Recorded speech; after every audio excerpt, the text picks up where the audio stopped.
Assalamualaikum warahmatullahi wabarakatuh. Perkenalin, di sini kami dari kelompok 20 unsur cuaca dan iklim. Jadi di sini bakalan ngejelasin tentang berbagai macam unsur cuaca dan juga iklim. Terus di sini bakalan jelasin apa sih bedanya iklim sama cuaca, apa sih faktor-faktor yang mempengaruhinya, dan juga lain-lainnya yang bakalan ada di podcast ini dan dijamin bakalan seru. Sebelumnya, kalian tuh harus kenal dulu sama kami, siapa aja pembawa pembawa podcast kali ini, oke? Perkenalin, nama aku Cindy Fitria Putri dari Ilmu Kelautan A 2019 dengan NPM akhir aku 42 dan juga teman aku. Halo, nama aku Nabila Zahra dari Ilmu Kelautan 2019, NPM akhir 44. Oke, di sini kita bakalan, pokoknya kan udah dijelasin ya tadi apa aja bakalan dijelasin gitu kan. Jadi di sini kita langsung aja mulai nih. Buat perbedaan cuaca sama iklim itu sendiri mungkin di beberapa orang yang awam itu nggak bakalan tahu gitu loh. Apa bedanya cuaca sama iklim gitu kan. Padahal itu dua hal yang berbeda gitu loh. Nah, di sini aku bakalan coba jelasin ya, cuaca dan iklim itu apa. Dan mungkin nanti aku bakalan jelasin cuaca dan Nabila bakalan jelasin tentang iklim. Kalau menurut aku sendiri, iklim itu sesuai yang di layar ini, iklim itu merupakan keadaan di mana cuaca rata-rata dalam waktu 1 tahun dan juga meliputi wilayah yang luas. Jadi kayak iklim itu eh, kayak subtropis, tropis, dan lain-lain gitu loh. Kalau buat cuaca gimana, Nap? Coba jelasin dong. Aku pengen Ya, tahu. ternyata cuaca itu beda kan dengan iklim. Ternyata cuaca itu adalah keadaan udara pada saat tertentu dan wilayah tertentu dalam waktu yang singkat. Jadi misalnya contohnya cuaca hari ini hujan atau cuaca hari ini panas. Jadi ternyata cuaca ini berbeda dengan iklim. Gitu. Nah, Nah, kan jadi udah jelas banget kan kalau cuaca itu di saat kayak sekarang tuh hujan atau panas atau berawan dan lain-lain. Sedangkan iklim itu kayak mencakup wilayah yang luas. Kayak kalau lu di Korea lu di wilayah tropis, kalau di Indonesia di wilayah tropis gitu loh. Oke, kita lanjut aja nih. Jadi, tapi yang mempengaruhi suatu iklim sama cuaca itu sama nih. Walaupun dia sebenarnya dua hal yang berbeda, tapi dia itu sama yang mempengaruhinya. Kamu mau coba jelasin nggak, Nap? Apa aja unsur-unsur cuaca sama iklim tuh? Boleh. Jadi, unsur-unsur dari cuaca dan iklim itu sama ada 6, yaitu yang pertama ada temperatur udara, yang kedua ada angin, yang ketiga ada tekanan udara, yang keempat ada kelembaban udara, yang kelima ada awan, dan yang terakhir ada curah hujan. Nah, dari keenam ini ada juga faktor yang mempengaruhi unsur iklim itu disebutnya adalah kendali iklim. Nah, dari kendali iklim ini contohnya adalah matahari, massa udara, dan distribusi darat dan air. Nah, Nah, ya coba gimana gimana? enggak. Lanjut. Lanjut Oke, aja lanjut slide oke. Kan selanjutnya. ini udah tahu nih gambaran kecilnya gitu kan. Kalian nanti di sini di slide selanjutnya kami bakalan jelasin tentang apa sih, kenapa sih temperatur udara tuh berpengaruh unsur termasuk unsur dari cuaca dan iklim gitu loh. Jadi stay tune. Oke, next. Temperatur udara sama aku aja nih ya. Ya, boleh. Oke, jadi temperatur udara itu merupakan suatu keadaan atau tingkatan panas dan dinginnya suatu atmosfer gitu loh. Jadi apakah dia panas dan dingin itu disebut temperatur udara gitu. Temperatur udara ini kayak yang pernah dipelajarin waktu SD kalau nggak salah diajarin ya. Diukurnya itu ada beberapa skala gitu, ada Celsius, Reaumur, Fahrenheit, dan kalau kamu udah SMA gitu, SMP, SMA udah ada satuan lagi namanya Kelvin gitu ya. Kalau buat apa namanya buat pokoknya buat jadiin satuan lah gitu kan. Tapi kalau untuk mengukur temperatur yang menggunakan termometer itu ada tiga ini, yaitu Celsius, Reaumur, sama Fahrenheit. Yang kalau Celsius itu dijelaskan dengan C, dan Reaumur itu R, dan juga Fahrenheit itu F gitu loh. Nah, daerah muka bumi yang memiliki suhu udara paling tinggi itu tuh ada di daerah tropis. Jadi kayak kita di Indonesia, kenapa kita tuh panas? Karena kita berada di daerah tropis gitu loh. Di mana daerah tropis ini berada sekitar ekuator. Ekuator itu ya pokoknya yang di tengah-tengah lah ya. karena mungkin dia yang paling kena sinar matahari gitu loh. Sedangkan daerah yang berada di dekat kutub-kutub itu kayak kutub selatan, kutub utara itu dia bakalan mempunyai suhu udara yang lebih dingin gitu. Makanya di sana ada salju gitu kan. Dan itu juga yang mempengaruhi di mana Indonesia tuh cuma punya 2 musim gitu, hujan sama panas doang gitu. Oke, next. Kamu mau jelasin gak, Nap? Ayo, silakan. Boleh. Jadi tadi kan Cindy udah bilang ya kalau misalnya suhu di dekat ekuator dengan di kutub itu berbeda. Nah, ternyata itu juga ada faktor-faktornya. Nah, yang pertama tuh dari lamanya penyinaran matahari. Jadi semakin lama matahari bersinar pada daerah tersebut, maka semakin banyak panas yang diterima oleh bumi pada daerah tersebut. Kemudian ada sudut datang matahari. Nah, setiap semakin besar sudut datangnya, maka semakin sedikit sinar panas yang diterima. Seperti pada gambar yang di sebelah kanan ini, itu ada yang di bagian ekuator, itu kan mataharinya tegak lurus. Berarti kalau tegak lurus, sudutnya pasti sangat kecil. Sudut datang mataharinya sangat kecil, maka si sinar panas yang diterima juga akan lebih banyak dibandingkan dengan daerah yang ada di kutub. Nah, yang ketiga itu relief permukaan bumi. Kemudian yang keempat, banyak atau sedikitnya awan karena sebagian panas matahari dapat diserap oleh awan. Jadi kalau banyak awan pada daerah tersebut, maka suhu di daerah tersebut juga akan semakin rendah atau semakin dingin. Kemudian yang terakhir ada perbedaan letak lintang, itu masih nyambung sama sudut datang matahari. Nah, itu dia faktor-faktor yang mempengaruhi tentang rendahnya suhu udara. Ada yang mau ditambahin lagi nggak, Nat? Apa udah? Cukup. Oke, kita next ya berarti. Tunggu bentar. Nih, selanjutnya itu ada proses pemanasan udara secara langsung. Jadi proses pemanasan udara itu ada yang secara langsung gitu. Ini bakalan aku aja ya kalian jelasin ya. Jadi pertama itu ada proses absorpsi.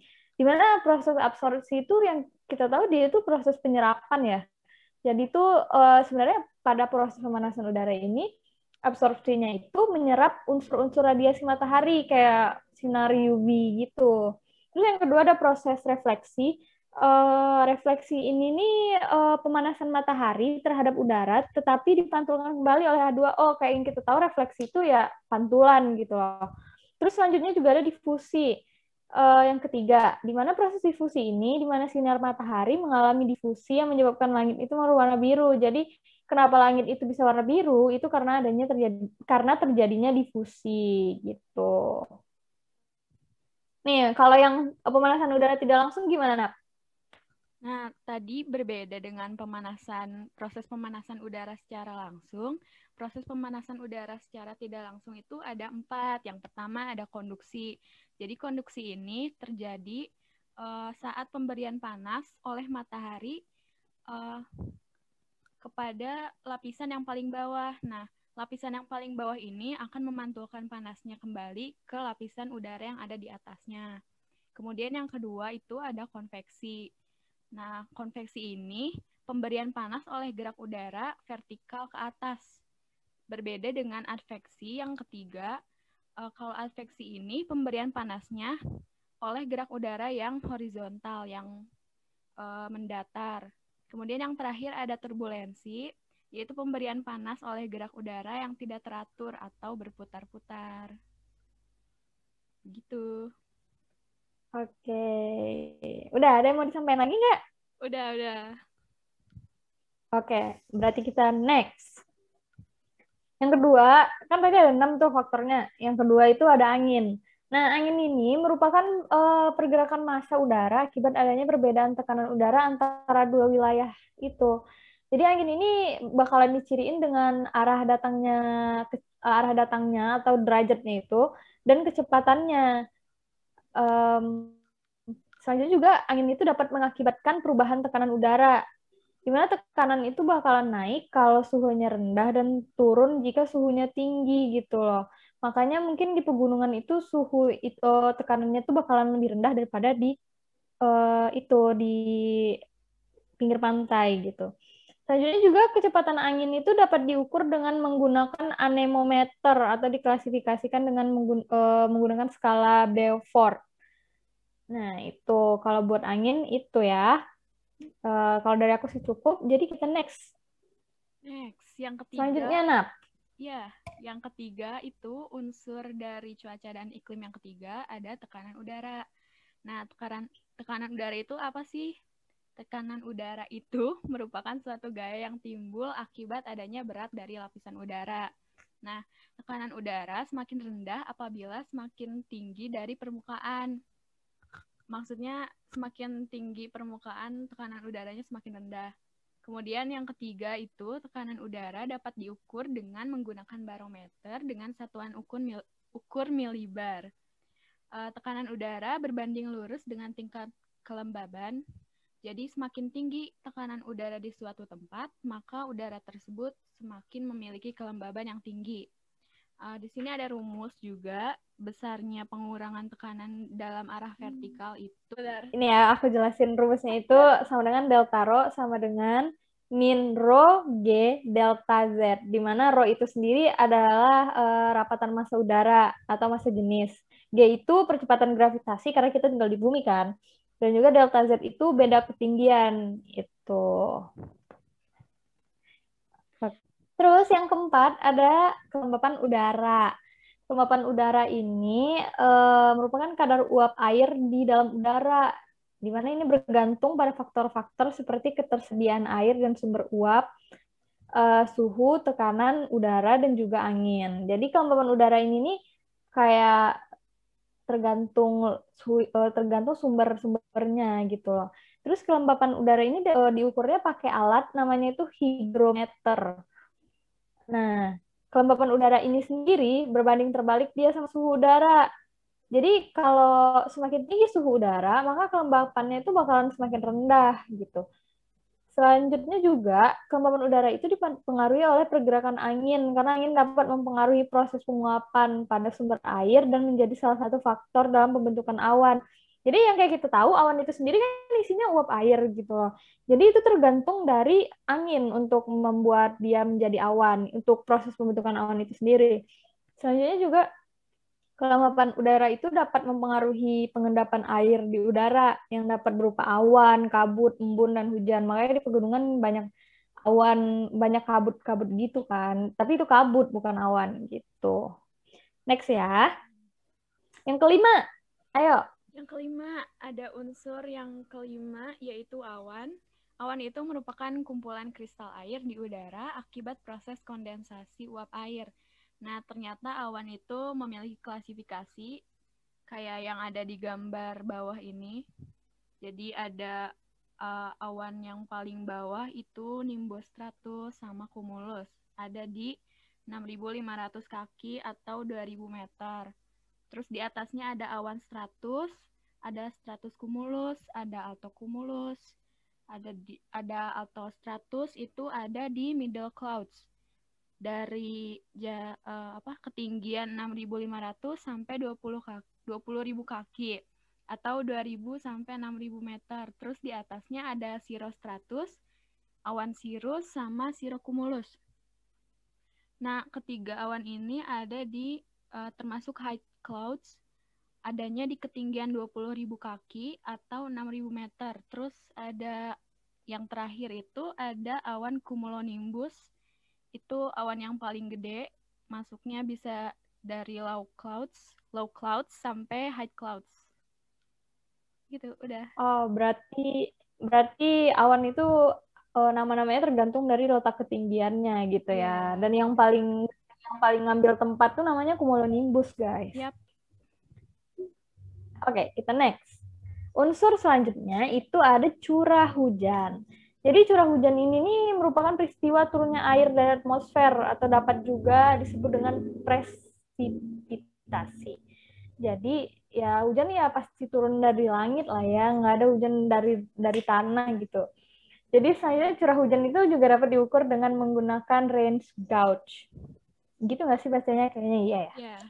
Terus itu klasifikasi hujan itu sendiri, itu tuh berdasarkan ukuran butirnya gitu loh. Jadi hujan itu tuh eh, ketika dia dibilang gerimis itu tuh ada ukuran-ukurannya gitu loh. Kalau gerimis itu diameternya tuh kurang dari 0,5 mm. Terus juga ada salju. Kalau salju tuh nggak tahu ya, aku juga belum pernah ngeliat salju turun. Kayaknya nggak mungkin yang kayak di kartun gitu ya, kayak Elsa gitu. Terus juga ada batu es. Iya kan, kayak Elsa kan. Terus ada batu es. Aku juga belum pernah nih nyoba. Terus ada hujan yang deras, kayak hujan yang ribut banget gitu kan, sampai bikin harus off cam kalau kuliah itu. Nah, itu diameternya sekitar 7 mm. Terus berdasarkan prosesnya itu, hujan itu tuh ada 4 jenis. Kalau berdasarkan proses, kalau berdasarkan ukuran tadi kan ada 4. Berdasarkan itu tuh diakibatkan karena adanya massa udara yang banyak mengandung uap air. Kalau hujan frontal itu tuh terjadi kalau massa udara panas dan dingin itu bertemu. Kalau hujan orografis itu bakalan terjadi kalau massa udara yang mengandung uap air itu bergerak ke arah pegunungan. Sedangkan kalau hujan siklonal itu terjadi ketika udara panas naik ke atas dan mengalami apa nih? Pokoknya dia mengalami um, pendinginan, kalau nggak salah. itu. Itu dia. Iya. Oke, kita next. Oh, Selesai. berarti udah sampai sini aja ya? Iya. Oke. Jadi sekian dulu nih tentang eh, apa sih unsur-unsur dari iklim dan cuaca itu. Jadi semoga yang dengerin podcast kita ini yang banyak bercanda ngerti gitu loh. Amin. Dan juga ya semoga gitu ya. Dan kamu ada mau kata-kata terakhir nggak? Gak tahu deh. Aku udah gak bisa berkata-kata. Aduh, tuh kan Pokoknya saking terima kasih buat menyukainya. kalian yang mendengarkan podcast ini. Oke, jadi ya pokoknya ya doain aja lah ya, semoga ini berkah gitu loh, Amin. dan semoga kayak pada bisa bedain nih akhirnya apa sih bedanya cuaca sama iklim gitu loh. Jadi bakalan lebih tahu gitu. Dan kenapa sih ada cuaca sama iklim tuh? Kenapa dia tuh dibedain gitu? Kayak kenapa iklim tuh ada yang tropis, ada yang subtropis tuh berdasarkan apa gitu loh. Dan cuaca tuh dibilang berawan dan panas itu ketika apa gitu loh. Mungkin kalau kayak hujan sama panas itu bisa dibedain ya, ada air apa enggak gitu. Tapi kalau misalnya kayak cuaca sama maksudnya kayak berawan sama panas itu kan kayak susah dibedain gitu loh karena sama-sama terang kan, nggak terang juga sih gitu loh, tapi maksudnya sama-sama nggak ada airnya gitu, jadi bakalan tahu apa sih yang menyebabkan dia tuh kenapa dia disebut berawan, kenapa dia disebut apa gitu panas gitu loh. Dan juga kayak kalau masalah iklim kenapa bisa beda-beda gitu di bumi, padahal kan satu bumi ya masa beda-beda gitu. Itu ya berdasarkan tadi yang udah dijelasin karena ada sudut kedatangannya juga kan ya, Nat. Ya, betul. Nah, gitu. Kalau lupa lagi bisa di replay lagi mungkin videonya. Oke. Ya udah. Mungkin sekian dulu deh dari kita berdua. Kata-kata terakhirnya kan udah ya tadi ya. Pokoknya sekian aja deh. Semoga bermanfaat aja deh gitu. Oke. Sekian dari aku, Cindy Fitria Putri dari Ilmu Kelautan A 2019, NPM akhir 42, dan teman aku Nabila Zahra dari Ilmu Kelautan 2009, NPM akhir 44. Terima kasih. Oke, terima kasih.